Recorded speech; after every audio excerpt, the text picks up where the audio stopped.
মণিপুর নামের এক ছোট্ট গ্রামে মোহন নামের এক ছেলে থাকত। মোহন ছিল অনাথ। জন্মের সময় তার মা মারা যান। কিছু বছর পর একদিন তার বাবা শিবনাথ কাজের খোঁজে জঙ্গলে গিয়েছিলেন, কিন্তু সেদিনের পর আর কোনো দিন ফিরে আসেননি। সেই দিন থেকেই মোহন পৃথিবীতে একা হয়ে যায়। মোহনের বাবা মা মারা যাওয়ার পর তার কাকা হরিনাথ আর কাকিমা গৌরী তাকে নিজের সন্তানের মতো করে মানুষ করেন। তাদের নিজেদের কোনো সন্তান ছিল না, তাই মোহনকে তারা বুকের ভেতর আংলে রেখেছিল। মোহন থাকত একটি পুরনো ভাঙাচোরা ঝুপড়িতে। সেই ঝুপড়িটা ছিল কাকা কাকিমার বাড়ির পাশেই। এই নাও বাবা, এই খাবারটা খেয়ে নাও, আর যদি কম পড়ে এসে আমাকে বলবে। কাকিমা, আমি আর কতদিন আপনাদের উপর বোঝা হয়ে থাকব? এখন আমার খুব লজ্জা লাগে। এইসব কি কথা বলছিস? তুই আমাদের নিজের সন্তানের মতো। বোঝা কথাটা মুখে আনবি না আর কোনোদিন। চুপচাপ খেয়ে নে। এই কথা বলে গৌরী ঘরের ভেতরে চলে গেলেন। মোহন শান্তিতে খাবার খেতে লাগে। খাবার শেষ করে সে বাইরের দিকে যেতে লাগে, কিন্তু তখন তার সামনে তার কাকাকে আসতে দেখল। বাবা মোহন, খেয়েছিস তো? হ্যাঁ কাকা, কাকিমা খাবার দিয়ে গেছেন। ভালো করেছিস। এখন তুই বড় হয়ে গেছিস, নিজের খেয়াল রাখা শিখতে হবে। কাকা, ছোটবেলা থেকে আজ পর্যন্ত আপনারাই আমাকে মানুষ করেছেন, কিন্তু এখন আমার খুব লজ্জা লাগে। আমার বয়স 18 হতে আর কিছুদিন বাকি আছে। আজ পর্যন্ত আপনারা আমাকে কোনো কাজ করতে দেননি, কিন্তু আমি এখন কাজ করতে চাই। আমি আর আপনাদের উপর বোঝা হয়ে থাকতে চাই না। লজ্জার কি আছে এতে? তুই আমাদের সন্তানই। তবে যদি তোর মন সত্যিই কাজ করতে চায়, তাহলে শোন, গ্রামের পাশের জঙ্গলটা এখন আগের মতো ভয়ঙ্কর নয়। চাইলে ওখানে কাঠ কাটতে পারিস বা মধু সংগ্রহ করতে পারিস। ঠিক আছে কাকা, আমি কালই জঙ্গলে যাব। এখন সময় এসেছে নিজের পায়ে দাঁড়ানোর। আমি চাই আপনাদের জন্য কিছু করতে। গৌরী দূর থেকে সব শুনছিলেন। তার ঠোঁটের কোণে এক অদ্ভুত চাপা হাসি খেলল। শোনো, ওর বয়স প্রায় হয়ে এসেছে। হ্যাঁ, আর বেশি দেরি নেই। এই পূর্ণিমার রাতে কাজ সেরে ফেলতে হবে। পরদিন সকালে মোহন একটি কুড়াল হাতে নিয়ে জঙ্গলের দিকে রওনা হলো। হাঁটতে হাঁটতে সে মনে মনে ভাবছিল, কাকা কাকিমা আমাকে নিজের সন্তানের মতো আগলে রেখেছেন। আমি এমন কিছু করব যাতে ওনারা কখনো সন্তানের অভাব না অনুভব করেন। জঙ্গলে ঢুকতেই চারপাশ নিস্তব্ধ হয়ে গেল। হঠাৎ মোহনের চোখ পড়ল এক বিশাল তোতা পাখির দিকে। পাখিটা উন্নত তাদের মতো নয়, দেখতেও বড়, চোখে অদ্ভুত বুদ্ধিদীপ্ত দৃষ্টি।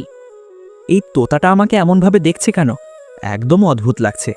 ঠিক তখনই তোতা পাখিটা উড়ে মোহনের সামনে আসলো। আমি তোমাকে খুব ভালো করে চিনি। তোমার নাম মোহন, তুমি শিবনাথের ছেলে।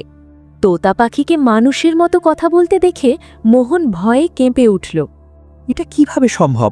তুমি তো পাখি, মানুষের মতো কথা বলছো কি করে? এটা নিশ্চয়ই আমার চোখের ভুল। না, এটা কোনো ভুল নয়। আমি একসময় মানুষ ছিলাম। এক ভয়ঙ্কর অভিশাপে আমি তোতা পাখির রূপ নিয়েছি। আমি তোমার বাবার ব্যাপারে সব জানি। তিনি মারা যাননি, তিনি এখনও বেঁচে আছেন। এই কথা শুনে মোহনের বুক ধড়ফড় করে উঠল। তুমি মিথ্যে বলছো। আমি তোমার কথা বিশ্বাস করব কেন? তুমি কি কখনো ভেবেছ কেন কেউ তোমার বাবার কথা বলে না? কেন কেবল তোমার কাকা কাকিমাই তোমাকে আগলে রেখেছেন? আমি জানি তোমার বাবা কোথায় আছেন। যদি জানো তাহলে বলো আমার বাবা কোথায়। আমি ওনার সঙ্গে দেখা করতে চাই। আমি বলবো, কিন্তু তার আগে তোমাকে আমাকে এই অভিশাপ থেকে মুক্ত করতে হবে। মোহনের বুকের ভেতর হঠাৎ ভয় ঢুকে গেল। এই নিশ্চয়ই কোনো অশুভ শক্তি। এর আগে আমাকে এখান থেকে পালাতে হবে। এই ভেবে মোহন দৌড়ানো শুরু করল। দৌড়াতে দৌড়াতে সে বাড়ির দিকে চলে আসলো।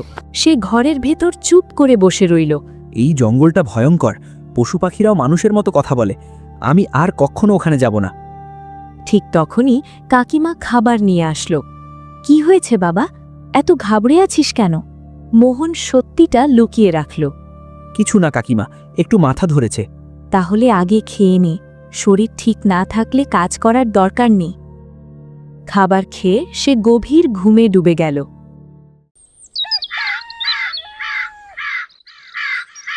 পরদিন সকালে মোহনের ঘুম ভাঙতেই আগের দিনের ঘটনাগুলো তার মনে আবার ভেসে উঠল। গভীর রাতে সে ঠিকমতো ঘুমোতে পারেনি। মানুষের মতো কথা বলা সেই তোতা পাখির চোখ দুটো যেন বারবার তার সামনে ভাসছিল। কাল যা দেখেছি সেটা কি সত্যি ছিল নাকি ভয়ের কারণে আমার চোখ ভুল দেখেছিল? কিন্তু তোতা পাখিটা আমার বাবার নাম জানল কি করে? শিবনাথের কথা তো আমি কাউকে বলিনি। মোহন উঠেই বাইরে বেরোল। কাকা কাকিমা তখন ঘরের সামনে দাঁড়িয়েছিলেন। মোহন, আজ কি আবার জঙ্গলে যাবে? হ্যাঁ কাকা, একটু ঘুরে আসব। হরিনাথ কিছু বললেন না, কিন্তু তার চোখে চিন্তার ছাপ স্পষ্ট ছিল। মোহন আবার কুড়াল হাতে নিয়ে জঙ্গলের দিকে রওনা হল। আজ তার পা কাঁপছিল না, কিন্তু মনের ভেতরে ছিল অদ্ভুত অস্থিরতা, ভয় আর কৌতূহলের মিশেল। কিছু দূর যেতেই সে সেই জায়গায় পৌঁছল যেখানে আগের দিন তোতা পাখিটাকে দেখেছিল। চারপাশ নিস্তব্ধ। হঠাৎ ডাল নড়ে উঠল। পর মুহূর্তেই সেই বিশাল তোতা পাখিটি উড়ে মোহনের সামনে আসলো। আমি জানতাম তুমি আবার আসবে। তুমি তোমার বাবার মতোই সাহসী।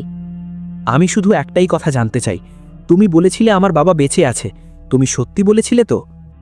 হ্যাঁ, তোমার বাবা শুধু তোমার বাবা নন, তিনি ছিলেন এক সাহসী মানুষ। এই কথা শুনে মোহনের চোখ ভিজে উঠল। তাহলে তিনি এখন কোথায়? আমি ওনার সঙ্গে দেখা করতে চাই। সব কথা বলবো, তার আগে আমার কথা শোনো। আমি জানি তুমি ছোটবেলা থেকে অভাবের মধ্যে বড় হয়েছ।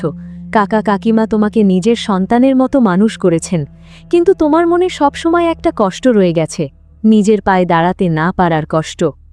হ্যাঁ, আমি চাই ওনারা আর কোনোদিন কষ্ট না পান। আমি চাই ওনারা শান্তিতে থাকুন। তুমি জানো তোমার বাবাকে কারাবন্দী করে রেখেছে? কে কে এমন কাজ করতে পারে? তুমি আমাকে বলছো না কেন? তাহলে শোনো, যাদের তুমি সব থেকে বেশি বিশ্বাস করো, যাদের আদরে বড় হয়েছ, তারাই তোমার পিতাকে বন্দী করে রেখেছে।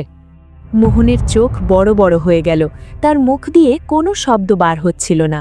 তাহলে আমার বাবার কি হয়েছে? তুমি কি কখনো ভেবেছ কেন তোমার জীবনে কোনো অভাব হয়নি? কেন তোমাকে সবসময় সুস্থ, শক্ত আর নিরাপদ রাখা হয়েছে? কেন তোমাকে কখনো জঙ্গলের ভেতরের সত্য জানতে দেওয়া হয়নি?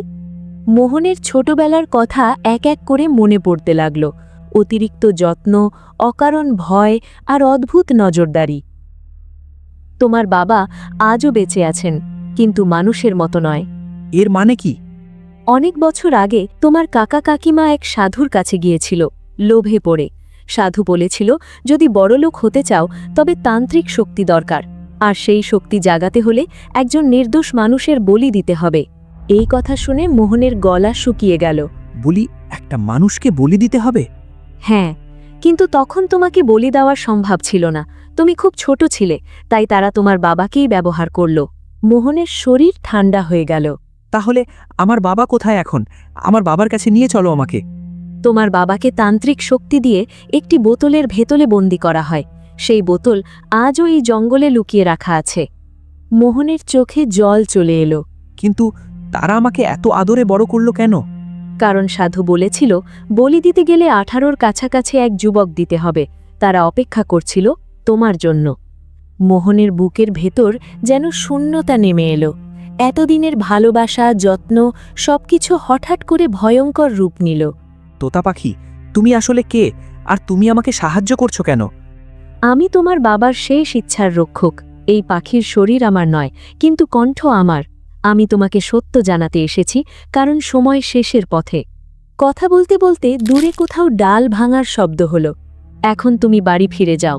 বাড়িতে এমন ভাব করবে যেন কিচ্ছু জানো না। সত্যিটা একদিনে হজম হয় না, কিন্তু মনে রেখো, যেই বোতলে তোমার বাবা বন্দী, সেই বোতলেই তোমার ভাগ্য বদলাবে। আমি বাবাকে ফিরিয়ে আনবো, যেভাবেই হোক। তোতা পাখি ধীরে ধীরে উড়ে গিয়ে জঙ্গলের গভীরে চলে গেল। মোহন একা দাঁড়িয়ে রইল, ভাঙা বিশ্বাস আর জ্বলন্ত সত্য নিয়ে।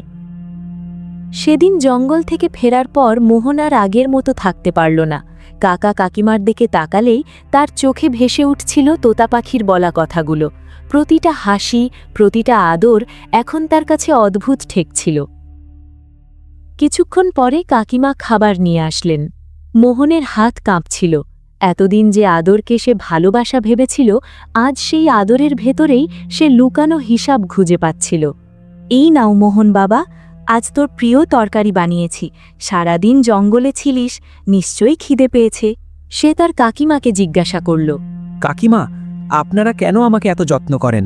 এই প্রশ্নে গৌরী এক মুহূর্ত থমকে গেলেন। এই কি কথা? তুই আমাদের নিজের রক্ত, তোকে যত্ন করব না তো কি করব? মোহন আর কিছু বলল না, সে চুপচাপ খাবার খেল। রাত গভীর হল, সে ঘুমানোর চেষ্টা করল, কিন্তু কোনো মতে তার ঘুম আসছিল না। তারা চোখের সামনে শুধু সেই তোতা পাখির কথা ভেসে বেড়াচ্ছে।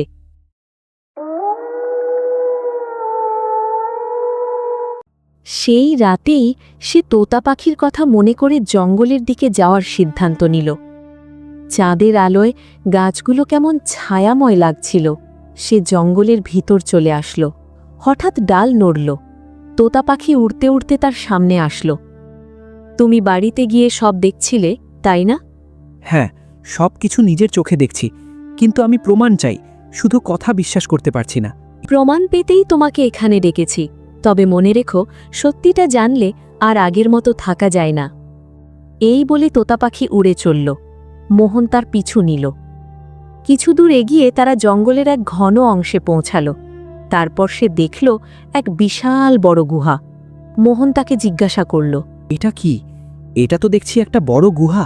এই গুহার মধ্যে আছে সেই বোতল, আর সে বোতলের ভিতর আছে তোমার বাবা বন্দী। আমি এক্ষুনি দেখতে চাই আমার বাবাকে। না, এখনো সময় হয়নি। আগে তোমাকে পুরো সত্য জানতে হবে। তোতা পাখি তাকে সব বলল। কিভাবে হরিনাথ আর গৌরী এক সাধুর কাছে গিয়েছিল, কিভাবে ধনের লোভে তারা শিবনাথকে ফাঁদে ফেলেছিল, আর কিভাবে বোতলটাকে তান্ত্রিক শক্তি দিয়ে সিল করে রাখা হয়েছিল। তারা আমাকে মানুষ করেছে শুধু বলি দেওয়ার জন্য। হ্যাঁ, তুমি তাদের চোখে সন্তান ছিলে না, ছিলে একদিনের হিসাব। মোহনের চোখ দিয়ে জল গড়িয়ে পড়ল। এখন বাড়ি ফিরে যাও। তোর আচরণ বদলালে সন্দেহ হবে। তারা যদি কিছু বুঝতে পারে, তাহলে সব কিছু শেষ হয়ে যাবে। তোমার বাবাকেও আর ফিরে পাওয়া যাবে না। এই পূর্ণিমার রাতে সব শেষ করতে হবে। পূর্ণিমার রাতেই আমি বাবাকে মুক্ত করব, আর যদি কারোর পাপের বিচার হয় সেটাও সেই রাতেই হবে। দূরে কুকুরের ডাক ভেসে এলো। রাত গভীর হচ্ছিল। তোতা পাখি কিছু না বলে উড়িয়ে জঙ্গলের দিকে চলে যায়। মোহন ধীরে ধীরে বাড়ির দিকে ফিরল। কাকা কাকিমার বাড়িতে আলো জ্বলছিল। আজ সেই আলো তার কাছে ভয়ঙ্কর আগুনের মতো লাগছিল। সেই রাতটা মোহনের জীবনের সবচেয়ে ভারী রাত হয়ে উঠল। ঘরের ভিতরে শুয়ে থেকেও তার চোখে ঘুম আসছিল না। মাথার ভেতর শুধু ঘুরছিল তোতা পাখির কথা আর কাকা কাকিমার আসল রূপ। একটু পরেই ঘরের বাইরে থেকে তার কাকিমার গলার আওয়াজ ভেসে এলো। মোহন তাড়াতাড়ি উঠে দেয়ালের পাশে গিয়ে কান পেতে শুনতে লাগল। শোনো, আর বেশি দেরি নেই। ছেলেটার বয়স প্রায় পূর্ণ হল। হ্যাঁ, সাধু যেমন বলেছিল, পূর্ণিমার রাতটাই ঠিক সময়। এবার আর কিচ্ছু ভুল করা চলবে না। মোহনের বুকের ভেতর কেঁপে উঠল।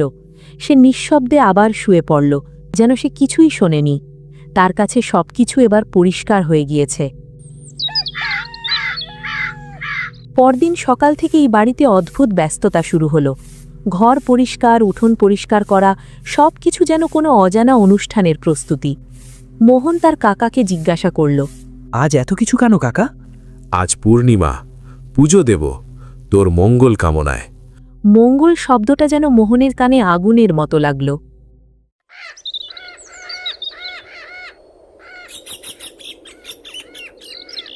বিকাল হল। বিকালে সে সবার থেকে লুকিয়ে বাড়ি থেকে বেরিয়ে জঙ্গলের দিকে গেল। হাঁটতে হাঁটতে এসে জঙ্গলের কাছে গিয়ে পৌঁছাল। সেখানে আগেই অপেক্ষা করছিল তোতা পাখি। তোতা পাখি তাকে জিজ্ঞাসা করল, তুমি সব শুনেছ, তাই না? হ্যাঁ, আজ রাতেই ওরা আমাকে বলি দিতে চায়। এজন্যে বাড়িতে তারা সব আয়োজন করছে। ভয় পেও না, তুমি একা না। আজই তোমার বাবাকে মুক্ত করার সুযোগ। তোতা পাখি তাকে সেই গুহার সামনে নিয়ে এলো। মোহন এক মুহূর্ত দেরি না করে গুহার ভিতরে যেতে লাগল। সে গুহার ভিতরে গিয়ে দেখে গুহার এক কোণে একটি কাঁচের বোতল রাখা রয়েছে। বোতলের ভেতরে অদ্ভুত আলো নড়াচড়া করছিল। মোহন বোতলটা হাতে তুলল। তার হাত কাঁপছিল। সে ধীর কণ্ঠস্বরে বোতলের দিকে তাকিয়ে কথা বলতে লাগল। বাবা, যদি আমাকে শুনতে পান, আমি আপনাকে বাড়ি নিয়ে যাব আজই। বোতল ভাঙবে ঠিক পূর্ণিমার আলো পড়ার সময়, আর ওই জলের শক্তি খুব ভয়ঙ্কর।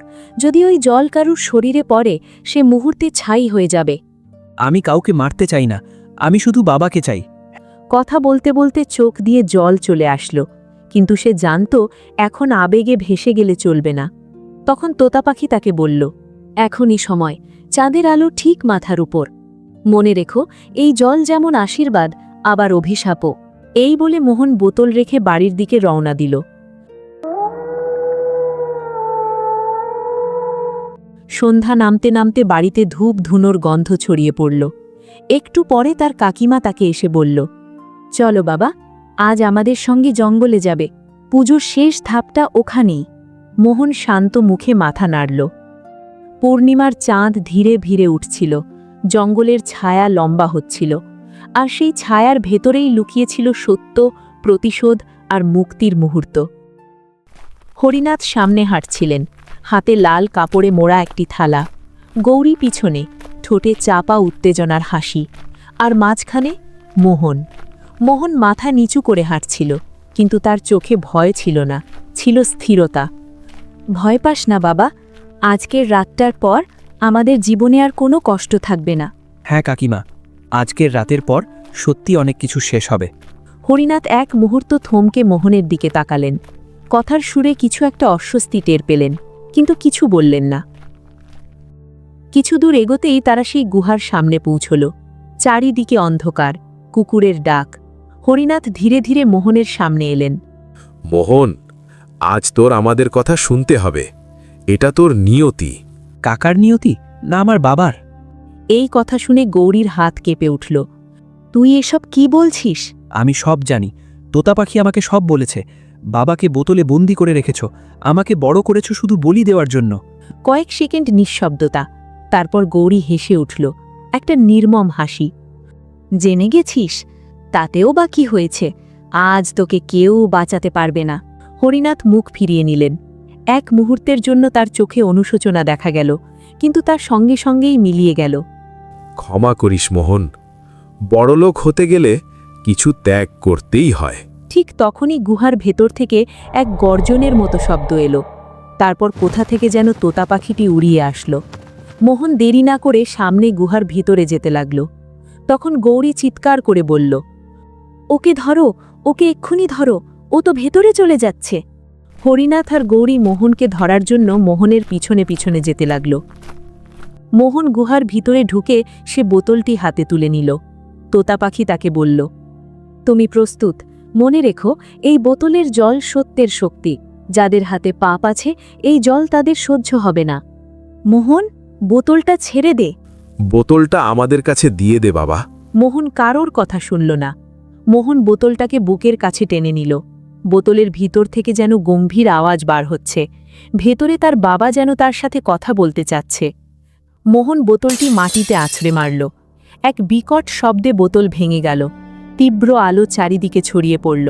বাতাস ঝাঁপিয়ে পড়ল গুহার ভেতরে, আর সেই আলোর মাঝখান থেকে ধীরে ধীরে বেরিয়ে এলো একজন মানুষ, শিবনাথ। তার শরীর কাঁপছিল, কিন্তু তিনি বেঁচে আছেন। বাবা! মোহন দৌড়ে গিয়ে বাবার সামনে গিয়ে দাঁড়ালো। বাবা, তুই বড় হয়ে গেছিস, আমি জানতাম তুই আসবি। এত বছর ধরে জমে থাকা কান্না একসাথে বেরিয়ে এলো। ঠিক তখনই জোরে বাতাস বইতে লাগল। গুয়ার ভিতরে যেন হঠাৎ করে বাতাস বইতে শুরু করল। ঠিক তখনই ভাঙা বোতলের জল বাতাসের সাথে উড়ে হরিনাথ আর গৌরীর গায়ে গিয়ে লাগল। জলের একটি ফোঁটা গায়ে পড়তেই বিকট চিৎকার শোনা গেল। বাঁচাও আমাকে। দেখতে দেখতে এক মুহূর্তের মধ্যেই তাদের শরীর ছাই হয়ে গেল। লোভ মানুষকে অন্ধ করে দেয় বাবা, কিন্তু সত্য কখনো চিরদিন চাপা থাকে না। জঙ্গল আবার শান্ত হয়ে এলো। বাতাস হালকা হয়ে গেল। তখনই তোতা পাখি বলল, আমার কাজ শেষ, সত্যের রক্ষা হয়েছে, এবার আমি চলে যাচ্ছি। তোমার মতো অনেক লোক আছে যাদেরকে আমার দরকার। যদি ভাগ্যে থাকে তাহলে আবার দেখা হবে। এই কথা বলতে বলতে তোতা পাখি চলে যেতে লাগল। ভোরের আলো ফুটতে শুরু করল। বাবা আর ছেলে একসাথে জঙ্গল থেকে বেরিয়ে এলো। রামপুর গ্রাম নতুন সকাল দেখল, একটি পাপ মুক্ত সকাল।